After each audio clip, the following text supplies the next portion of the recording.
the petty Latino people against Venezuelans.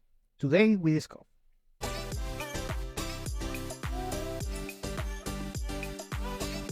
Welcome to Venezuela Insider, the only place in Venezuela for expats, digital nomads, entrepreneurs, investors, travelers, and related internationals. For more information, venezuelainsider.com.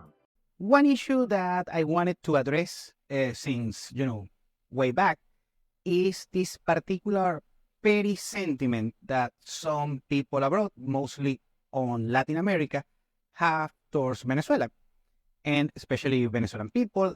And I wanted to address this particular issue today, just because why just extend reaching to this particular topic. And actually, that was one of the conversations that I had with Nick from the Bold Perception podcast. I'm going to leave the link on the description below. We spoke almost 2 hours and we addressed a bunch of these issues because he gets the intel for other people in Latin America. I suggest please watch this podcast because, I just took my gloves off, and Nick also, he's a very fierce, let's say, podcaster. And it was very funny, actually. I love it. Shout out to Nick. And I want to take the opportunity to thank him. So today I'm going to address these particular issues going on and this narrative that comes from petty people in Latin America that likes to talk about Venezuela. So that's all. Also, I want to address first the petty people from, let's say, Western nations like the United States. And I'll say that the opinion for most people regarding Venezuelans is actually quite good. And the minority that likes to talk about bad experiences with bad Venezuelans. What happens is, usually on these countries, both of the petty Latinos and also for the petty Westerns, it's called it like that. Usually what happens is that these kind of people are less sophisticated, less educated, a little bit more ignorant of the world, on how the world works. And by the way, ignorance, for instance, I don't know anything about Uzbekistan, and I did a little bit of research in order to understand a little bit of Uzbekistan, but I am an ignorant regarding Uzbekistan, and I'm not going to issue any bad comment or good comment for Uzbekistan. Actually, I think the country looks good. I've never been in Uzbekistan, by the way, and I only met just a couple of Uzbekis. But you're not going to see me. You're not going to see on my platform, on Twitter or something like that, talking bad about Uzbekistan. If I see a bad news about the country, an Uzbeki citizen that committed a crime, something like that, I'm not going to issue. And probably I will, if I issue an opinion, it will be for this particular, quote-unquote, hypothetical Uzbeki citizen, and it's not going to be against the whole country. Now, what happens with this particular cohort of, unsophisticated, petty Latinos?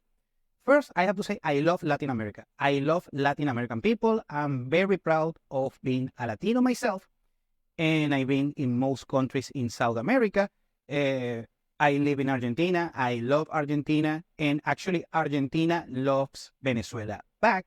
Actually, most Venezuelans love Argentina. And some of them are big Messi fans, actually.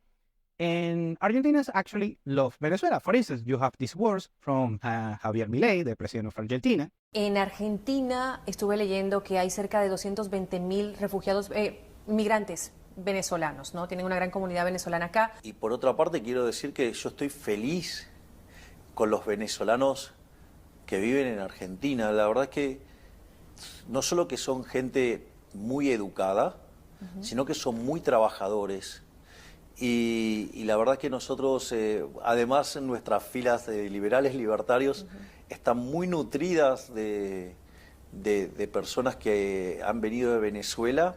But also in other countries, actually, we Venezuelans, we get along with other people in Latin America. However, and I have to be fair here, because I know since the diaspora, the migration, that it was draconian, 7 million people went abroad from Venezuela on a very dire circumstances on most cases.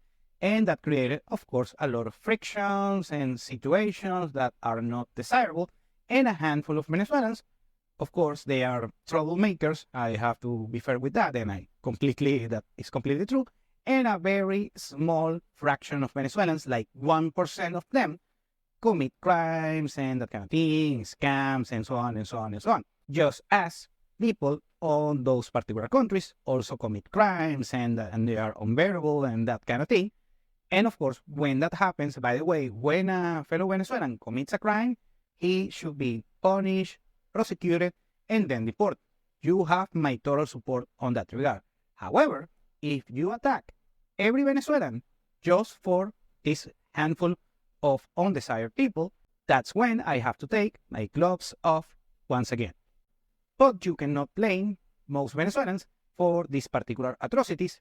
That's why in your own home country, you should have also law enforcement and police officers and that kind of thing. So you cannot expect that a migrant or a migrant cohort brings their own policies and policemen and law enforcement to your home country. So that's a responsibility for your own country. And also, I have to add that you have terrible migration policies, you are going to have terrible migration results. So I'm going to address three particular countries that those three particular countries are the ones that I'm seeing the most of the pettiness from unsophisticated, petty Latino people. Let's start by Peru, because this is something that is getting on my nerve recently, of course, since, the nature of my platform, I get a lot of, complaints about it. And I have to take my gloves off talking about Peru. I met a bunch of Peruvian people that are very cool and very hardworking. I love Peruvian cuisine, by the way. I've been in Lima myself. Decent city. Not my cup of tea, but decent looking city. Nothing against Peru, actually. However, something that I'm seeing right now is that the Peruvian people, a significant cohort, so I don't want to put all of the Peruvians, but a significant cohort of the Peruvians are actually very despicable people. On 2017, when the collapse of the Venezuelan economy, the 80% GDP collapse, the worst situation was on 2017, 2018, and actually on 2017, 2018, you had the biggest cohort of the migration went to Peru. Back then, on 2017, 2018, Peru looked like Dubai for some sort of reason. And the Venezuelan people that arrived to Peru actually were, the less fancy people, I have to say, lower middle class, lower classes, people that cannot afford to go to Spain or the United States or a place like that. So they decided to go to Peru, take a shot, increase their standard of living, going to Peru. And these people, since are the, let's say, the less wealthy of the migrants, they are economic migrants, most of them, they went actually on foot or taking buses, going to the border. And actually the process was very good back then. The migration process was very, very good. It was fairly easy in order to be a legal resident in Peru. And I have to thank, so the good thing about Peru, I have to thank for that, for my fellow Venezuelans, is to the former president, Martin Vizcaya.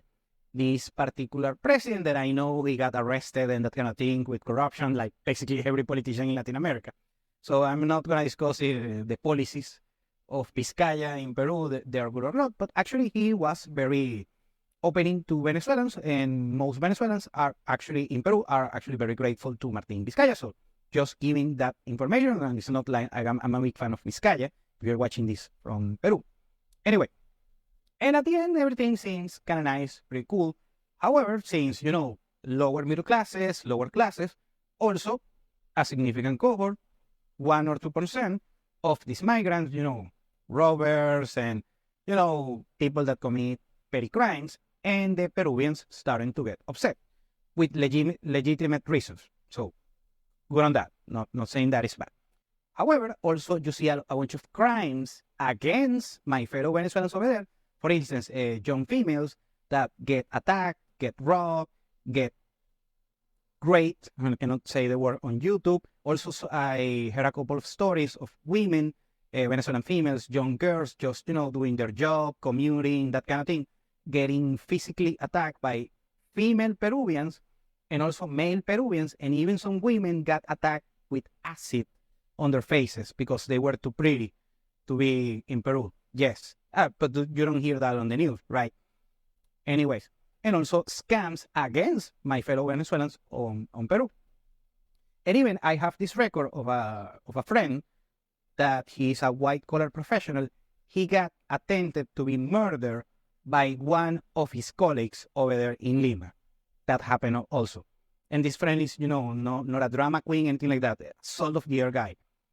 I also have the stories. And I have a bunch of more stories that I don't have all day to share those stories. Anyways, and basically the Peruvian people start getting, a lot of, and also we have a bunch of Peruvian migration here to Venezuela. Also, I have to mention that. So there is kind of a envy and jealousy from Peruvian people to Venezuelan people. Not all Peruvians, but some cohort of Peruvians. That Venezuela usually was, talking historically, it was a way richer country, way more developed country than Peru. Right now it's not the case, and I have to be clear on that.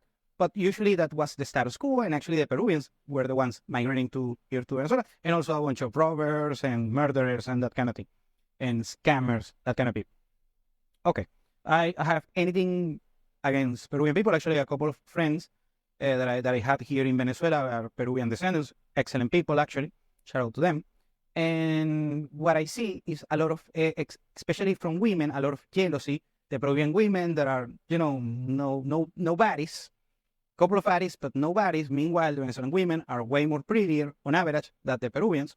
And also the Peruvians are upset because we didn't send the baddies to Peru. And the issue is that the baddies have better options than Peru. That's the answer, because I get this question a lot about, the baddies in Peru. That's what I would, but still, Venezuela send, let's say, a bunch of sixes to Peru, so you should settle with that. It is what it is. And also, the breaking point, this is where I had enough, is last year, our soccer team, the Venezuelan soccer team, played in Lima against the Peruvian team. Right now, since the past couple of years, the Venezuelan soccer team is way better than the Peruvian soccer team. And it was poised to be a blowout. And of course, many Venezuelans over there, over 1 million that are in Peru, they purchase a ticket in order to go to the game. First, they put caps in order to restrict the sale of the tickets to Venezuelans.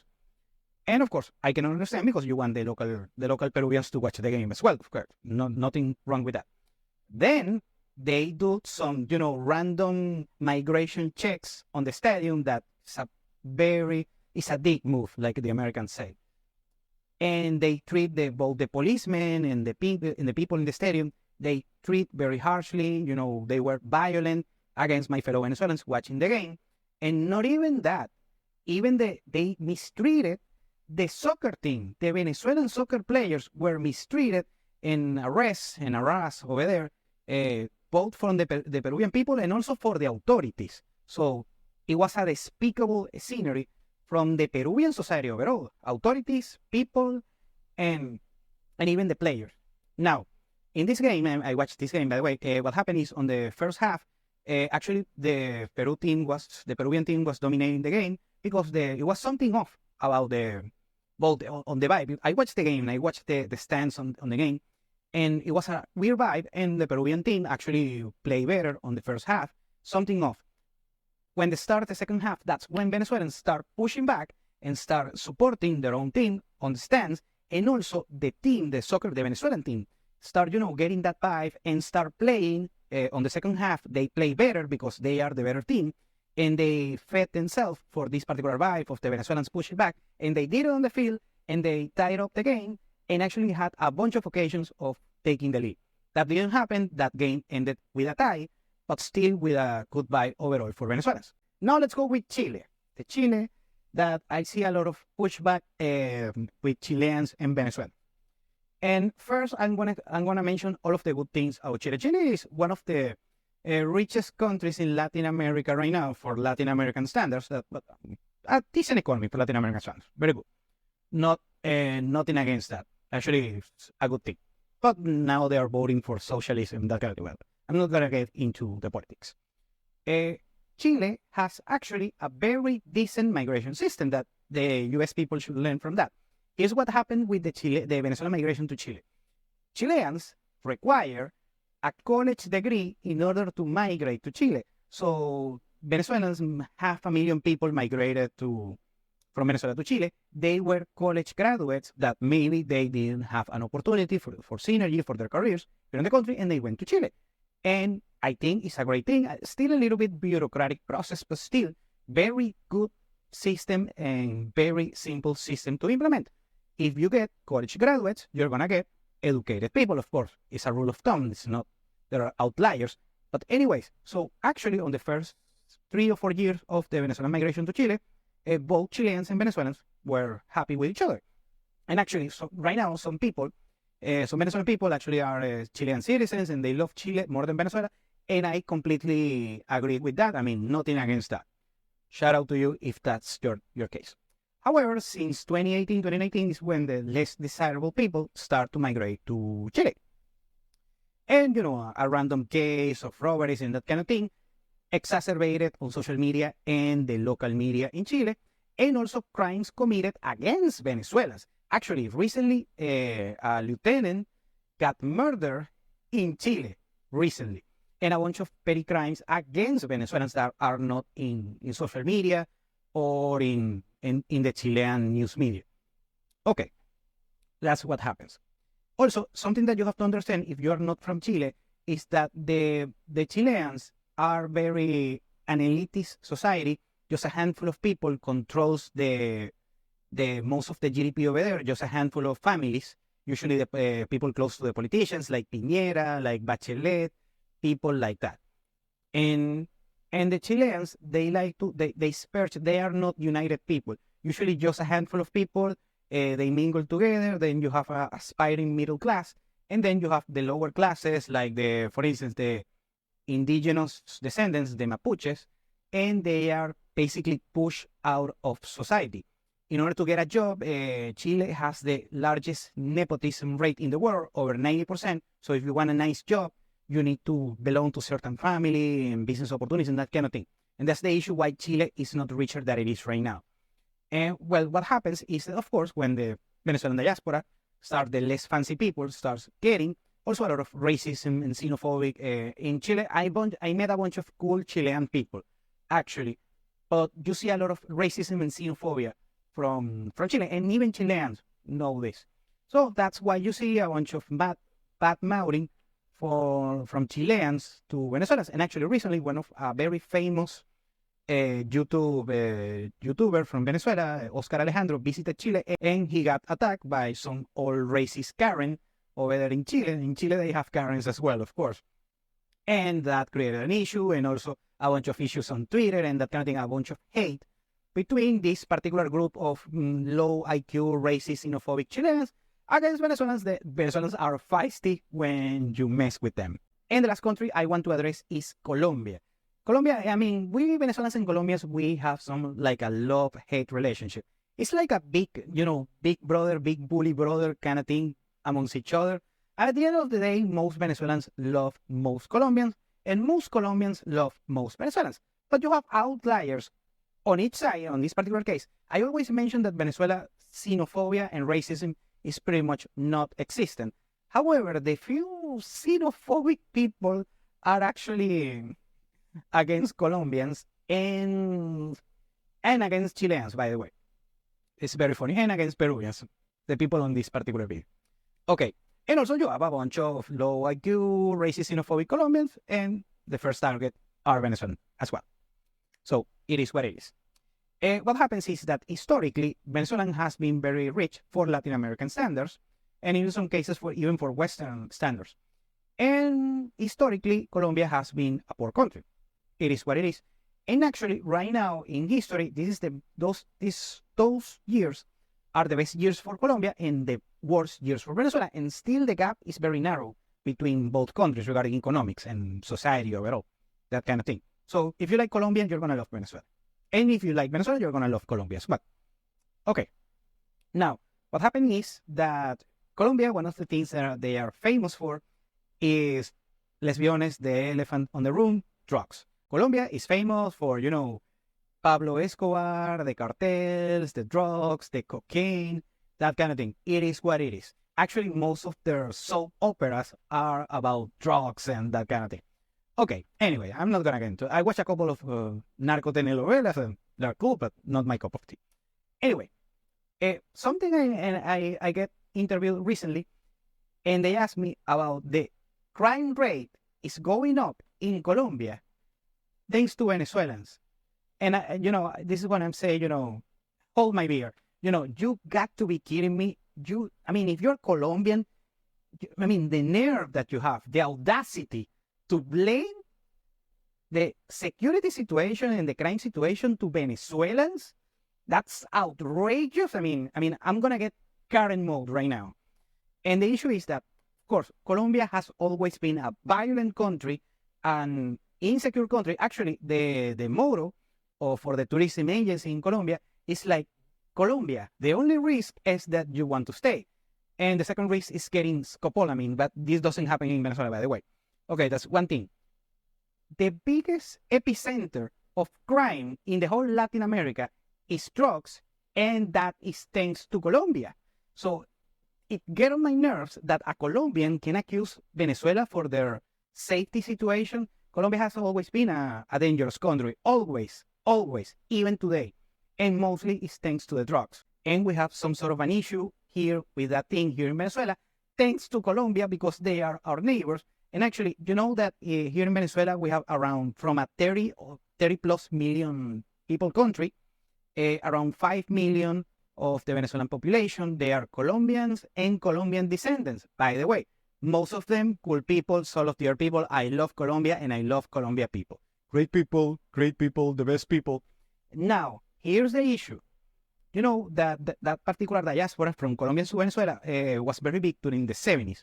And what happened is that actually, this is correlation, and I know correlation doesn't mean causation, but when Colombians started to arrive here in Venezuela, back then on the 70s, Venezuela was very rich and Colombia was very poor and actually very conflict.